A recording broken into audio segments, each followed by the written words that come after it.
Adventures in Research.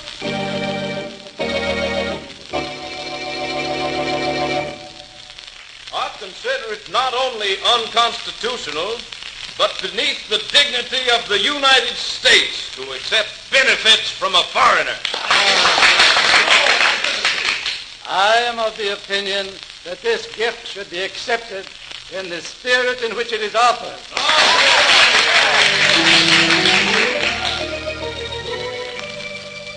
This is Paul Shannon introducing another in the series of programs dealing with the thrilling adventures to be found in the field of scientific research, as told by the men of science themselves. Today's story by Dr. Phillips Thomas, research engineer of the Westinghouse Research Laboratories, is titled Uncle Sam's Attic, storage place extraordinary in the history of scientific knowledge and invention.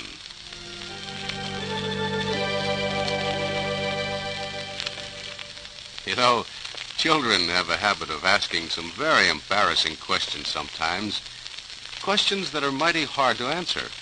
But once in a while, a question comes along, and what a grand feeling it is to be able not only to answer it correctly, but to be able to fill in all the details. Just like the other day when my son came up to me waving a letter. Hey, Dad, here's a letter for you. And can I have the stamp for my collection, can I? Why, sure you can. What stamp is it? Oh, I don't know, but it's pretty. New, too. Has a big building on it, see? Mm-hmm. Look, and see what it says. Just above the picture of the building. Read it. For the increase and diffusion. Means to spread or circulate. Oh, diffusion of knowledge among men. Uh-huh. And do you see what the name of the building is under the picture? The Smithsonian Institution, 1946. Does that mean it's just been built, Dad? No, son. It means that the Smithsonian Institution is 100 years old. This stamp is commemorating its 100th birthday. There's a lot of history behind that stamp, son. Here, sit down beside me and I'll tell you what I know of the story. And maybe that stamp will mean more to you. Okay, Dad.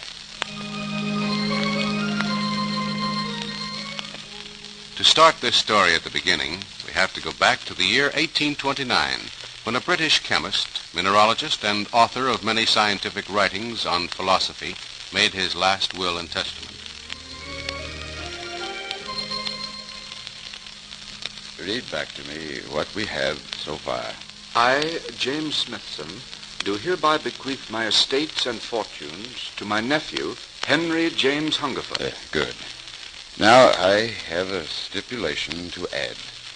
Should my nephew die without children, the whole of my estates and fortunes shall go to the United States of America to found at Washington, under the name of the Smithsonian Institution, an establishment for the increase and diffusion of knowledge among men.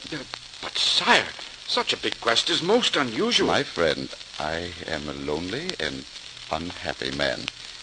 True, I was born through great wealth. The best blood in England flows in my veins. I am related to kings, and yet what does it avail me? My name is buried among the titles of my illustrious forebears.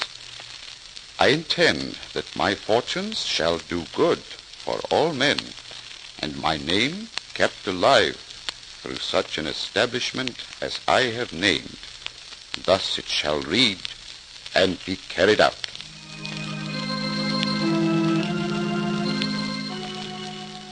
James Smithson died that same year, 1829. His estates went to his nephew as willed. But 6 years later, in 1835, Henry James Hungerford died, leaving no children behind him. When news of the bequest, amounting to about $500,000, reached the United States, it was received with surprise, doubt, and bitter opposition. What do you think of the news about the Englishman giving us more than 104,000 pounds as a gift? If you want my opinion, I'd say we ought to be mighty careful about accepting it. Why? Why?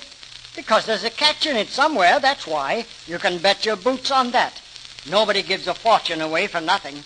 Yeah, I guess you're right. I don't agree with you. The man wants his money to do some good in the world. That's all there is to it. Then why did he leave all that money to the United States? Why didn't he give it to his own country? Answer me that. Well, I can't answer it, but, well, maybe he figured the United States would one day become the scientific capital of the whole world. That'd be a good enough reason. Well, we can talk all we want, but it's up to the Congress to make the decision as to whether we'll accept the money or not.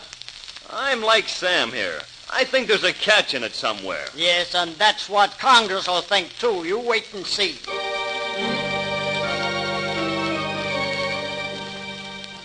The opinions of the man on the street were echoed and re-echoed throughout the halls of Congress, where the question of accepting or refusing the gift was debated at great length. Mr. Speaker, Senator John Calhoun of South Carolina.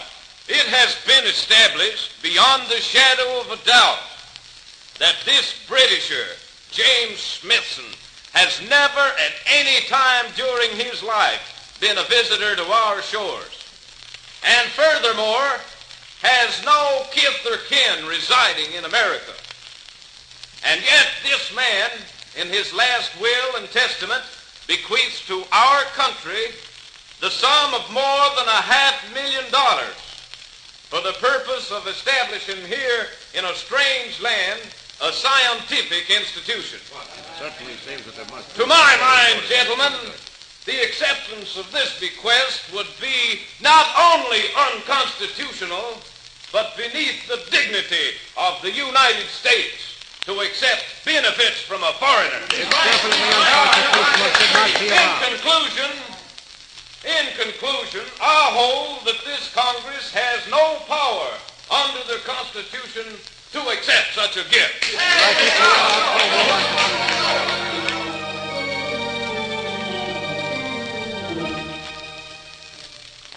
It has been said that the acceptance of this gift would lower the dignity and prestige of our country. With this, I cannot agree.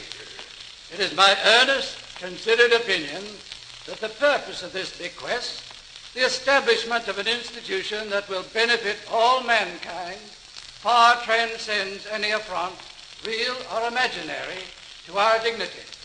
I, for one, am all for taking this gift in the spirit in which it is offered.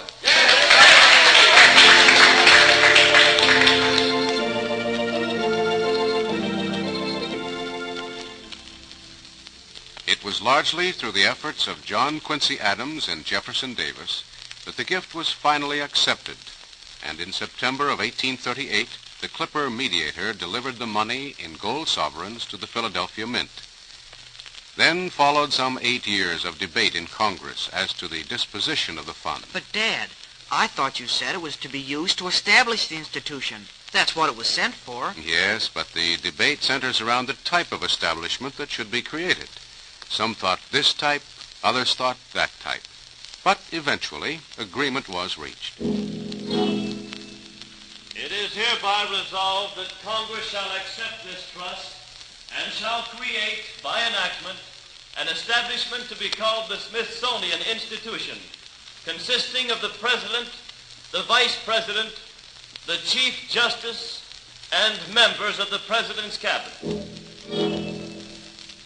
Said institution shall provide for a library And for a museum, which is to contain objects of art and of foreign and curious research, and objects of natural history belonging to the United States. It is also resolved that said institution shall be governed by a board of regents, in which shall be included 3 members of the Senate, 3 members of the House of Representatives, and 6 private citizens, 2 of them residents of the District of Columbia.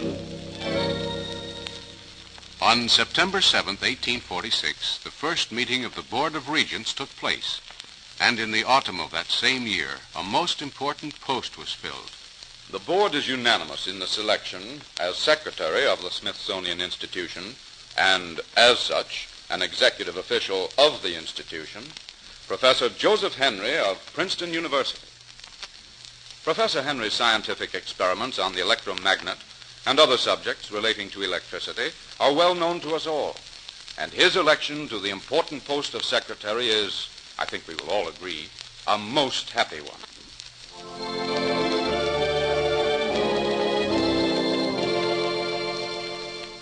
Under the guidance of Joseph Henry, the institution took shape. Around that time, the great western areas of the United States were opening up and afforded a unique opportunity to study the Indian tribes, as well as the flora and fauna of the West. Steady progress followed, as year after year, improvements and important additions were made to man's fund of scientific knowledge. 1847. A plan to unify and systematize weather observation was adopted. 1849. Telegraphic transmission of meteorological intelligence collected by the institution was begun. 1850.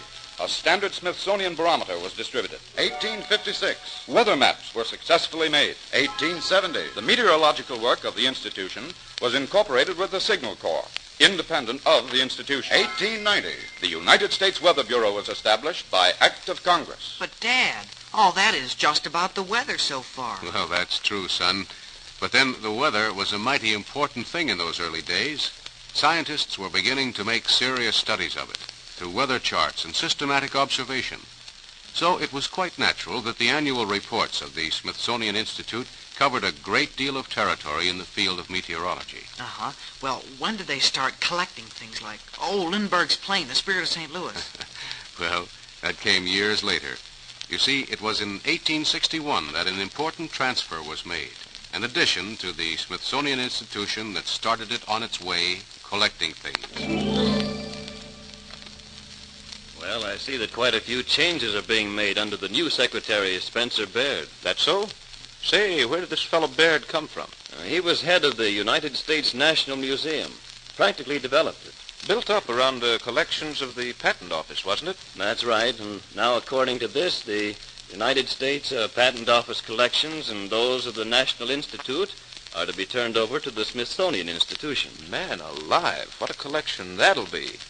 Why, all the material that's flowing into the Smithsonian Institution will cover almost every field of the arts and sciences. Yes, and will come from all over the world, too. The system of international exchange of scientific literature alone is beginning already to pay dividends. And there's more. Lots more to come. Valuable archaeological material was gained from explorers. Rare specimens of fish, birds, Great collections of plant life, knowledge of the jungles, mountains, seas, of humans, animals, insects. information about industry, the arts, the sciences.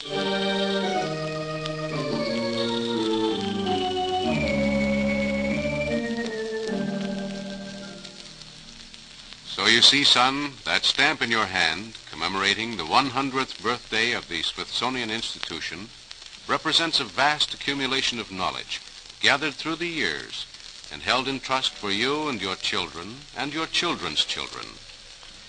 Yes, the Smithsonian Institution's great store of knowledge belongs to all men, great and small alike, just as James Smithson intended it to be when he left his fortune to the United States of America, to found at Washington an establishment for the increase and diffusion of knowledge among men. Gosh, thanks, Dad, for telling me about it. This stamp goes in a very special place in my stamp collection.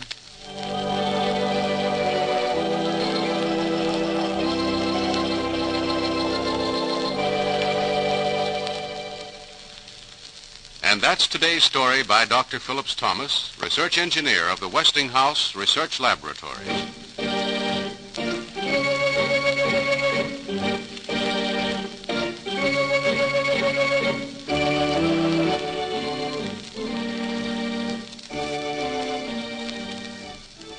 Join us again next week for another interesting story by Dr. Thomas on Adventures in Research.